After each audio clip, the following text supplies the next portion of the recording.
Madam Chair, there are 15 ayes and 20 noes. And the amendment is not agreed to. For what purpose does Mr. Roy seek recognition? To speak on the underlying bill. Gentleman is recognized to strike last word. I thank the chair. One of the issues that I think a few of my colleagues have addressed is, one of the reasons why we're zeroing in on the specificity of this legislation is just frankly a fundamental lack of trust of the Department of Homeland Security, or frankly any of our federal departments. I just don't trust the secretary. It's that simple. And I don't know why I would. The Secretary of Homeland Security sat at that table, looked at me in the face of a statute defining operational control, and said to me and to this committee and all Americans watching that this administration has operational control of our border. And it's a flat lie. Even just today, St. Beto O'Rourke in Texas was out on the campaign trail and was asked that question. And he said, yeah, I don't see how that could be the case.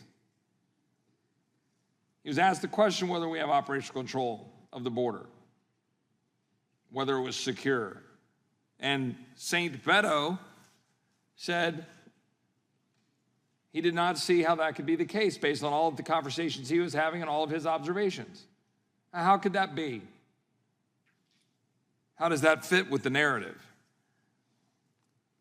I'll just tell you why I don't trust the secretary to do any of this, in addition to the fact that he lied to me, lied to America, lied to everyone on this committee. It's accusing Border Patrol agents of whipping human beings. There was also a flat-out lie, not apologizing for it, and running a scam procedure to then give them some administrative punishment. Why would I trust that secretary? Why would I trust a secretary that puts out a memo saying it's not enough to be here illegally for ICE to then go remove them? Why would I trust a secretary that isn't detaining anybody at all but releasing them into the United States under parole and under notice to appear and not in fact doing any asylum proceedings?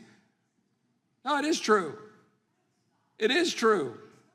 Speak to the people at the border where they've got the proceedings where they're literally running them into tent facilities and releasing people under notice to appear and parole, skipping right over doing any credible fear asylum claims. They'll tell you that right at the border. They're not doing it.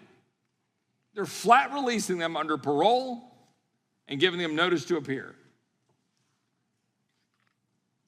Why would I trust a secretary or an administration or my colleagues that go down in white pantsuits and cry looking across bars, all for effect, all bogus? The entire story was made up. Why would I trust? Why would I trust a secretary who now has the lowest ICE removal numbers in DHS history?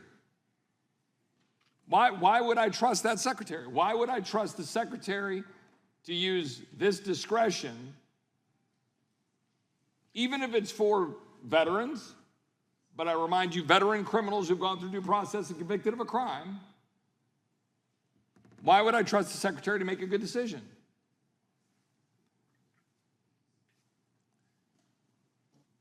It's simply just not possible for me to talk to the people on the border, talk to people involved at the Department of Homeland Security today, knowing precisely what this administration is doing purposefully, to use every possible tool in the book. And by the way, we're about to take up a bill to grant even more discretion,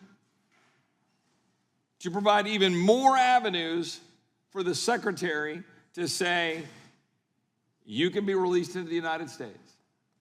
Literally. It's like, oh, it's not enough. 2 million's not enough. 850,000 gotaways is not enough. Over 50 terrorist affiliates, not enough. Not enough gang members, robbers, and rapists that are getting caught coming in our country, not enough. We got to provide every tool in the book. So I'm going to oppose this bill, not because I don't support veterans who serve honorably, but because I don't support an administration that I can't trust. I yield back. Gentleman yields back unless there are